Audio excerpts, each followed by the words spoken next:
विद्यार्थी मित्रों, हवे आपणे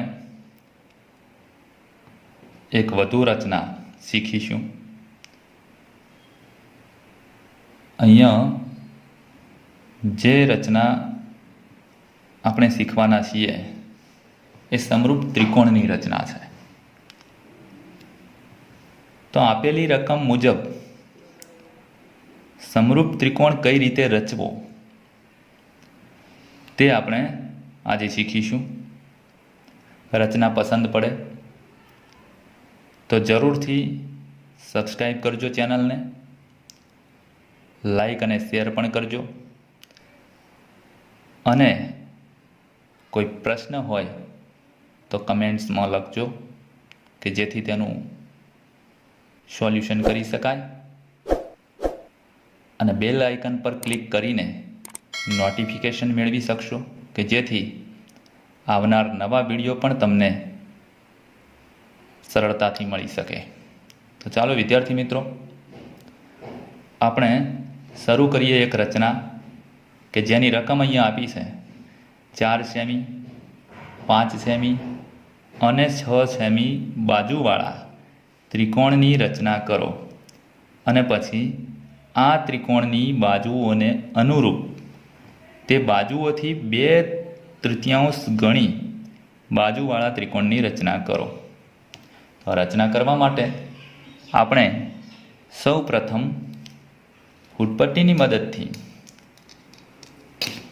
6 સેમી બાજુવાળું રેખાખંડ દોરીશું, કારણ કે આપણે સૌ પ્રથમ ત્રિકોણની રચના કરવી છે, અને એ ત્રિકોણની રચના આપેલ માપ મુજબ કરવી છે। તો આપણે સૌ પ્રથમ સૌથી વધુ માપ છે એ મુજબનો રેખાખંડ દોરીશું। તો અહીંયા રેખાખંડ દોરીએ 6 સેમી લંબાઈનો, 0 થી શરૂ કરી 6 સેમી સુધી રેખાખંડ આ પ્રમાણે દોરી શકાય, જેને આપણે બીસી નામ આપીશું। જો અહીંયા આપણે એબીસી ત્રિકોણ રચવો છે, રકમમાં કોઈ નામ આપ્યું નથી, તો આપણે આપણું મનપસંદ નામ આપી શકીએ ત્રિકોણને। તો બીસી રેખાખંડ દોર્યો। હવે આપણે આ જે છે એ 6 સેમી માપનો રેખાખંડ દોર્યો। હવે આપણે 4 સેમી માપનો રેખાખંડ ઉપરની તરફ, રેખાખંડ આપેલા રેખાખંડની ઉપરની તરફ દોરવો છે। તો તેના માટે આપણે પરિકરનો ઉપયોગ કરીશું, અને ફૂટપટ્ટી પર પરિકરની મદદથી 4 સેમી જેટલું માપ લઈશું। આ પ્રમાણે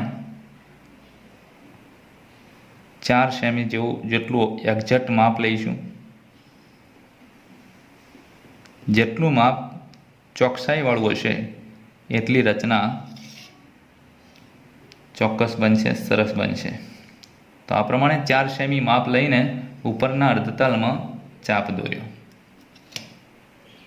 ફરીથી પાછા આપણે 5 સેમીનો એક રેખાખંડ દોરવો પડશે। તો એના માટે 5 સેમી પરિકરની મદદથી માપ લઈ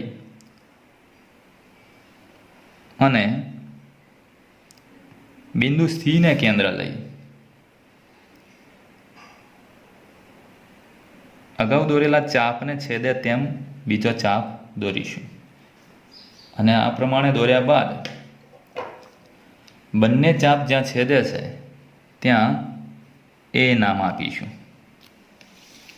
હવે આ બિંદુ એ અને બીને જોડીને એ બી રેખાખંડ રચીશું। બિંદુ એ અને સીને જોડીને એસી રેખાખંડ રચીશું। અહીંયા રેખાખંડ એ બી 4 સેમી માપનો થયો, રેખાખંડ એસી 5 સેમી માપનો થયો। આટલું કર્યા બાદ આપણને માગેલા માપના ત્રિકોણની રચના કરી શક્યા। હવે આપણે સમરૂપ ત્રિકોણની રચના કરવી છે. જે આપણને ગુણોત્તર આપ્યો છે એ ગુણોત્તર પ્રમાણેના સમરૂપ ત્રિકોણની રચના કરવી છે. તો એના માટે આપણે આગળ વધીએ તે પહેલાં અહીંયા જે ત્રિકોણ રચ્યો એ મુજબનો મુદ્દો લખીશું. તો પ્રથમ મુદ્દો લખીશું, 6 સેમી લંબાઈનો રેખાખંડ બીસી દોરો. બીસીના ઉપરના અર્ધતલમાં બિંદુ બીને કેન્દ્ર લઈ 4 સેમી ત્રિજ્યાનો ચાપ દોરો. ત્યારબાદ બિંદુ સીને કેન્દ્ર લઈ 5 સેમી ત્રિજ્યાનો ચાપ દોરો. બંને ચાપ જ્યાં છેદે તેને બિંદુ એ નામ આપો. રેખાખંડ એબી અને રેખાખંડ એસી રચો કે જે આપણને માંગેલ ત્રિકોણ એબીસી આપે. હવે આગળ વધીએ તો બિંદુ બી થી નીચેના અર્ધતલમાં, રેખાખંડ બીસીના નીચેના અર્ધતલમાં એક કિરણ દોરીશું કે જે બીસી સાથે લઘુકોણ બનાવે. બીસી સાથે લઘુકોણ બનાવે તે મુજબનું આપણે ત્રિકોણ રચીશું. ખૂણો રચીશું અને એ ખૂણો લઘુકોણ હશે. આ કિરણનું નામ આપીએ BX. હવે આપણે જોઈશું કે આપણે 2/3 ગણી બાજુવાળા ત્રિકોણની રચના કરવી છે. તો આ બંનેમાંથી જે મોટું માપ છે તેટલા આપણે ભાગ કરીશું. તો આપણે 3 સરખા ભાગ કરીશું, કારણ કે આ બંનેમાં 3 મોટા છે. જે ગુણોત્તર આપણને આપ્યો છે એમાં 3 મોટા છે, તો 3 સરખા ભાગ પરિકરની મદદથી BX કિરણ પર કરીએ. તો 1, 2,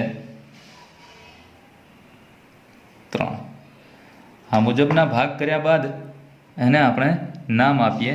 બી બિંદુ છે માટે B1, B2 અને B3. આ માટે એક મુદ્દો લખીશું.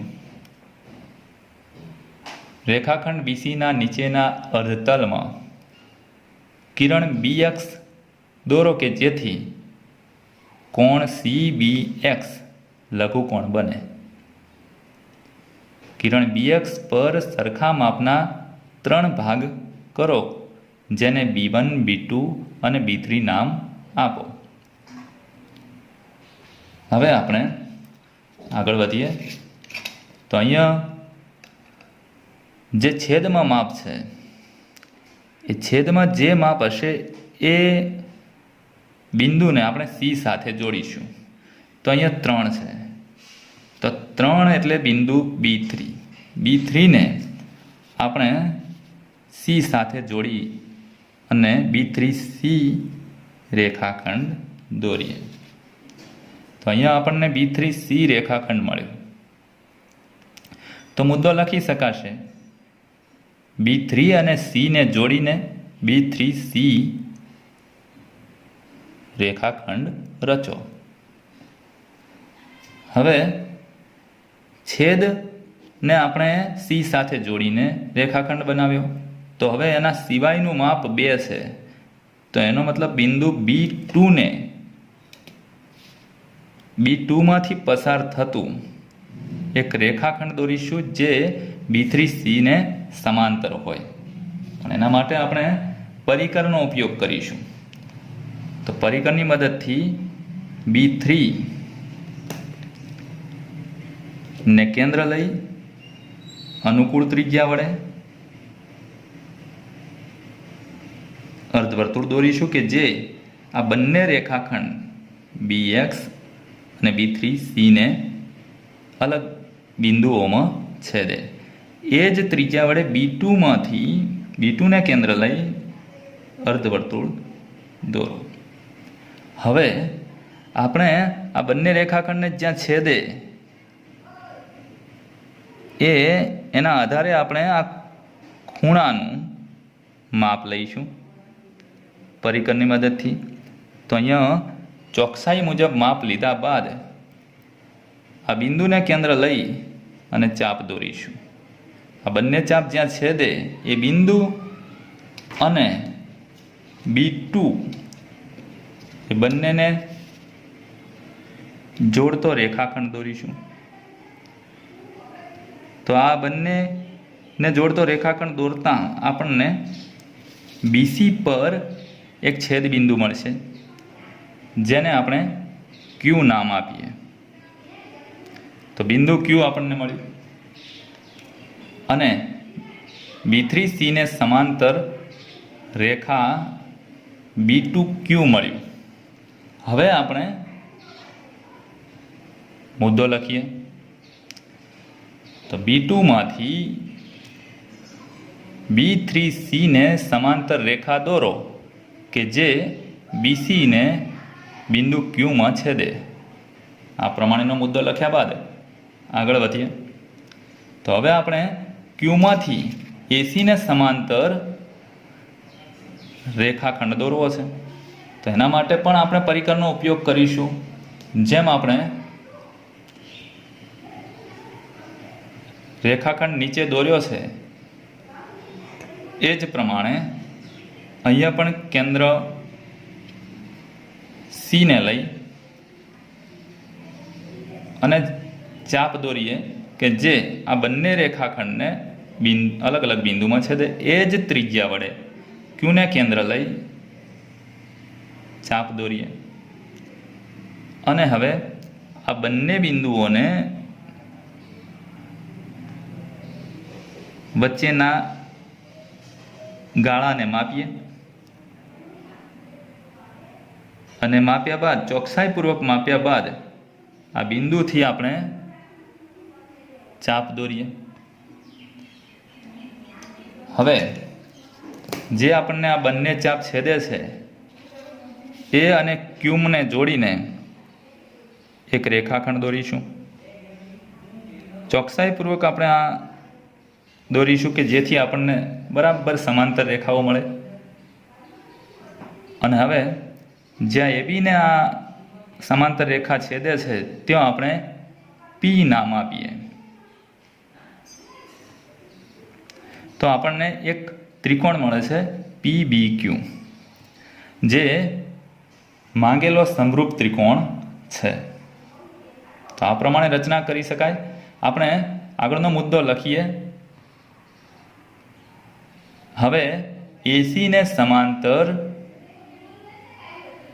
PQ રેખાખંડ દોરો કે જે Q માંથી પસાર થાય.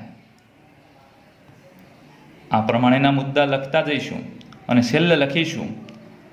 આમ આપેલ ત્રિકોણ ABC ને સમરૂપ હોય તેવો 2/3 ગણી બાજુવાળો ત્રિકોણ PBQ રચી શકાય.